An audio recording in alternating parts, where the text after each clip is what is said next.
proceed in our main lesson, let us take a quick review of what is culture, society, and politics.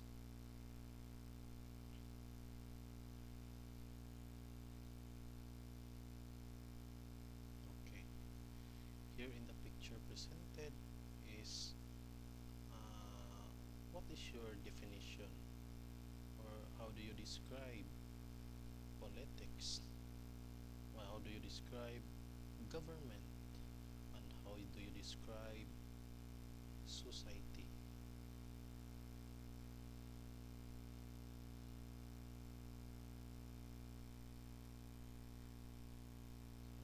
Another picture it shows about the culture of Filipinos. This actually happens in Visayas Sinulog Festival in Cebu City.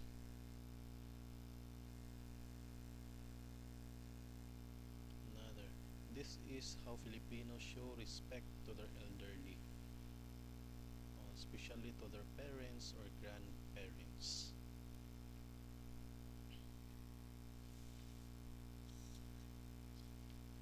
People differ from each other despite from the emergence of the idea of one global society. These variations or differences include cultural diversity, social difference, and political identities. This time, we will analyze some of the social, political, and cultural change that is happening in our society today. Changes in our society are evident today. The way our ancestors lived in the past was so way different from our ways in the present. So lain-lain siya. Ang sa una, lahi-lahi gid sa karon. So the rise of science through innovation, invention, and new discovery brought so much change to how people live their lives today. So itong technology mo ginakahatag og dakong kausaban sa ato ang society o sa atong panginabuhian. Social science in its broadest sense study the society and the manner in which people behave and influence the world around us. That is how people interact with each other, behave, develop as a culture, and influence the world. So, samahan niyo, make change happen. So, as the quotation or as the saying goes, that the constant in this world is changes. So, mo dyan na siya tinuod, no? Nga, maura ginay constant or permanente ning atong kalibutan ang kausaban. So, what is politics? So, it is the activities associated with the governance of a country or other area, especially the debate or conflict among individuals or parties having or hoping to achieve power. So, kuan daw siya, it is a governance of country associated siya sa governance of a country, especially the debate or conflict among individuals or parties having or hoping to achieve power. So, aiming for power, the ruler, the leader of a nation. So, muna siya, it includes in the politics. So, example, election. So, sa may atong buhaton, labi na karong 2022. So, election. Mamili tag kinsay atong himuong presidente, atong vice presidente, and so on. So, governance, a framework used to run a nation. So, muna siya, governance. Kuan siya, muna siya framework or mo siya ang gitawag na tong structure of a government. So, example, government or administration. So, ang naakita karon mo na siya ang administrasyong Duterte. Next, social. Ano yung social? It is an informal social gathering, especially one organized by the member of a particular club or group. So, this means pakikitungo sa Tagalog or pakikisalamuha, pakikipagkapwa tao. So, that is social. So, mo na siya pa, or sa Bisaya pa, kanang pakighimamat, pakigila-ila, pakigsuod, that is social. So it is an interaction in the society, or it is the way on how you are going to interact to the society or to the people or individuals around you. That is social. Next, culture. So culture, it is a patterned way of life of people which comprises behavior, language, tradition, beliefs, religion, laws, arts that is a custom by a human being, a member of society. So pag maingon po tag culture, mo na siyang patterned way of life or paagi sa panimuhi or pagpakabuhi sa usa ka tawo.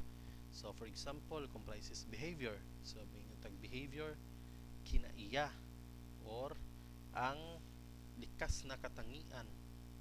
So wala siya mostly, for example, mostly ang mga Muslim kay maldito, or mo na gini kultura nga mga maldito ang mga Muslim, mo na gini atong view na maldito ang mga Muslim, kasagaran na ditong mga Abu Sayyaf, di na to, pero di na to kuan, pero kasagaran mga isog yun sila, mga Muslim ang gitang Muslim mo na nga mo likay na lang kita nga makasata or makahimutag kanang butang or action against sa ilaha, kaya nahibaw na ta nga mga maldito ginat sila. So mostly. Next, language. So there are different languages in the Philippines, so daghan gitag mga language. For example, kining Waray, Ilonggo, Ilocano, Bicolano, Bisaya, Tagalog. So lain-lain yun. So unsay tawagan niya niya multilingualism. So mo na siya ang tawagan na. So natay lain-laing mga language. So it belongs to our culture.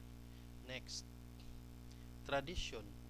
So tradition, mangitag tradition ang nakasanayan or ang kanang kuan na ba kanang atong naandan sa Binisaya pa naandan. For example, ang lalaki ang dapat na manguyab sa babae. So it is already our tradition. Ang lalaki pud ang mo'y mamay ngadto sa babae or sa kaliwat sa babae.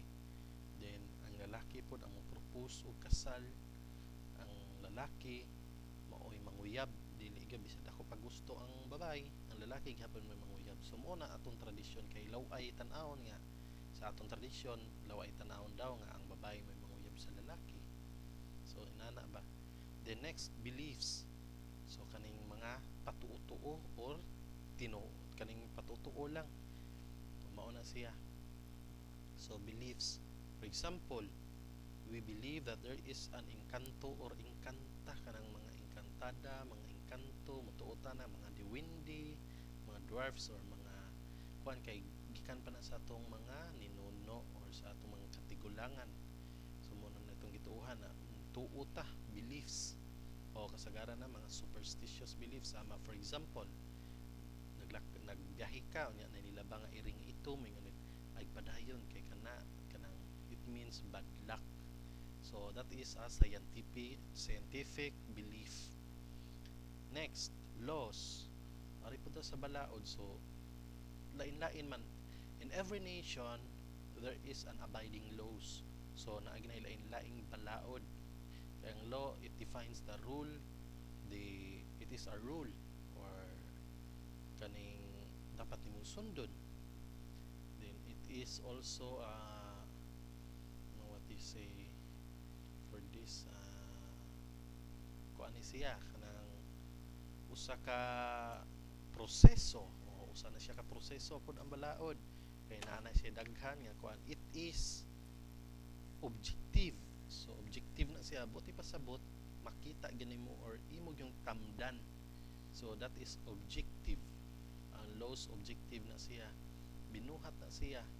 Rules and regulation, so mao na siya yung kag-regulation para ma-regulate. Para ma-regulate mo na siyang regulation para walay kagubot ang usa ka nasod or walay nagkadasok nga krimen. Wala siya. That's why there's a law. So naa gina siya.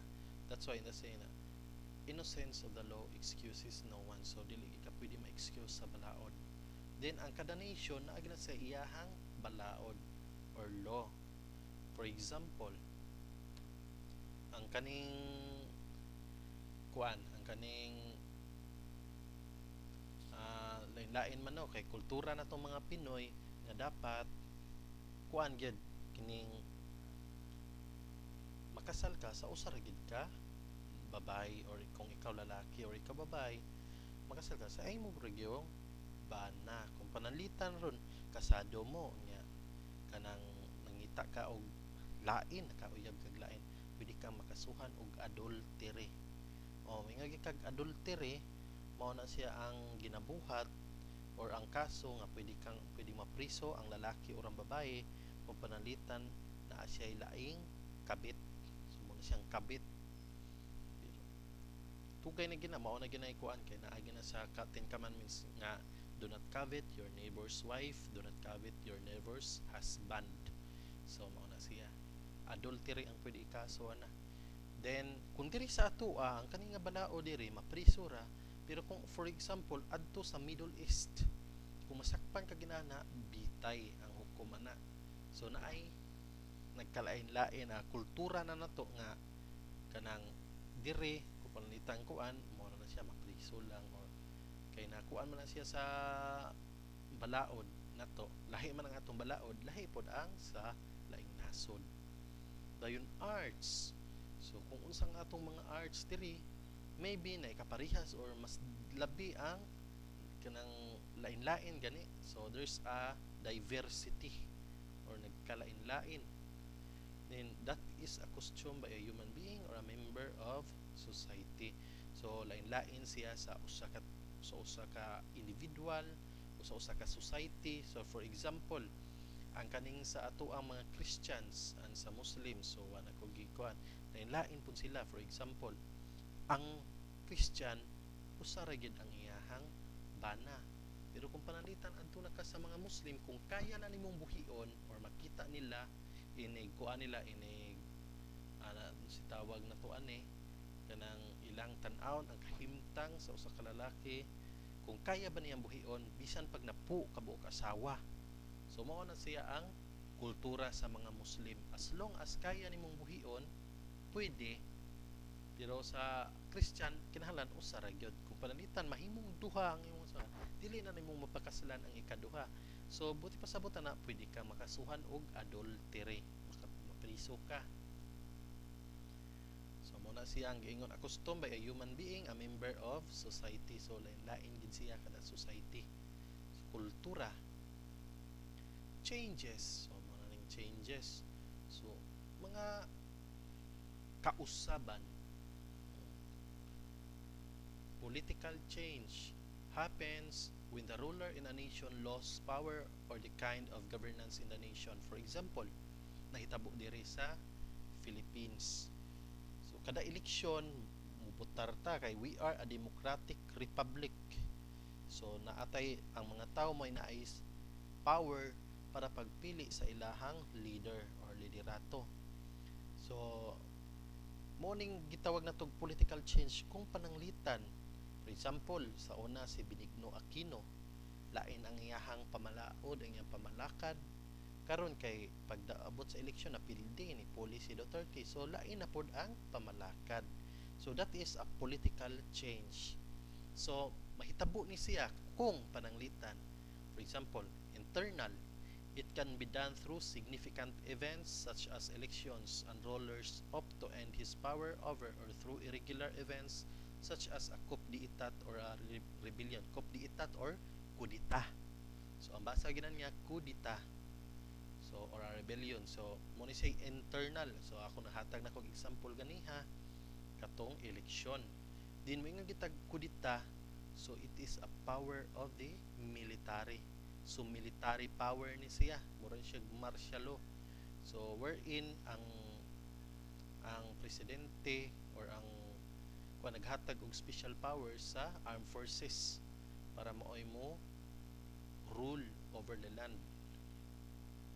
So mo na siya. Internal ang tawag ana niya. Next, external is instigated or imposed by other countries such as military threats or extortions but could occur through embargoes withholding foreign aid. So ang external kanang nahitabo kung diin for example ang katong nahitabo sa unang panahon katong pananakop ng mga Hapon, pananakop ng mga Amerikano. So that is external or nahitabo gumikan sa mga laing nasud nga ni-invade diri sa atua, external. Next, social change denotes to any substantial transformations of behavioral patterns, values, and social norms over time. Causes of social change. So, mo ni siya, mo denotes the substantial transformation of behavioral patterns or ang kausaban sa values and social norms over time. So, kausaban, for example, karon sa unang wapay pandemic, so pwede pa ta makasuroy-suroy, makalaglaag, pero karon naay kausaban, so nanay social distancing, bawal na ang magpundok-pundok. So mo na siya causes of social change, mo na siya technology such as invention and innovation. So technology gino kay ang kaning virus gani binuhat man gikan sa China, so it includes technology. Next, population. So gumikan sa kadaghan sa populasyon, so nausab ang society, nausab ang atong pakikisilamuha or pakikipagkapwa tao. Next, environment, natural disaster or natural catastrophes. So makakuan ganing social change ang kaning environment. So mao gyapon na disaster o catastrophe man ning nitabo sa nga pandemic na to karon. Then cultural change. So cultural change, it denotes some internal and external factors influence the cultural pattern of societies leading to change. So nakuan po ni siya internal and external factors influence the cultural pattern. So naagi kausaban labi nag for example kanang mo kuan ka mo biyahe kag usa ka lugar, so naagi kausaban dapat mo na gitawag na to og adaptation. Sumusud yun diha ang adaptation or ang pag-adapt nimo sa kultura sa laing lugar nga imong giadtuan. So ang factors nga naka-affect ani mo ni siya contact, exchange of ideas between two societies. So kanang bali exchange or nagkuan-kuan ba kanang nag inilisay or it means nga ang usa ka tawo ni learn sa imuha, ang usa pod ni learn pod sa imuha. So ug ikaw ni learn pod sa ilaha. So that is exchange of ideas between two societies. Ang himusud ang gitawag nato kuan tawag inculturation o acculturation. Moingon gani kag inculturation, ikaw mo'y ni-adapt sa ilahang kultura. Inculturation or imong gi-accept ang ilang kultura, imong gi-adapt. Kung gikag acculturation, sila ang ni-adapt sa imuhang kinahanglan. Society man ni-adapt sa imuhang kultura or ang imong giadtuan. So that is acculturation. Ara ni-include ni siya inculturation and acculturation. Next, technology evolution. So gumikan sa pag-evolve sa technology na ay gikausaban ang atong kultura. For example, sa una, ang babae ug ang lalaki sa una, manguyab gani ang lalaki, mangharana, mamisita sa balay.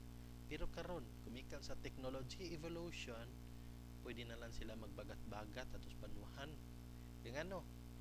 Ato sa sugo, ngano man gumikan sa social media or sa cellphone, o magkontakay na lang mo na magbaga ta dito, mag-abot ta dito, o mo nang nauso ang change oil. Next, geographical and ecological factor. So unsa may include ani niya? Climate, altitude of the place, geographical locations. So ang klima, so mo affect sa ni sa cultural change. So mo ni siya hinungdan pod climate, then altitude of the place ang gitas-on or ang gilawmon. So for example, taas or lowland or highland. Then geographical locations, kung asa ka ba, for example, naa ka dito taga Cebu ka ningadto, or taga taga Tabugon ka niya ni adto ka sa Liti. So that's why mukuan ka dito enculturation. So geographical locations maka apektar sa imong kultura, kay mo-adapt naman ka sila ang kultura, makarelate pun sila sa imo, or ikaw makarelate sa ilaha. So magkasinabtanay mo dito. So that is the geographical locations also affect the cultural change. Okay, kung muntag nasabtan ra ninyo ang akong explanation dere, kung wala gani na may module. Dayon. For your activity, write an essay about your own view either in political, social, or cultural changes in our community.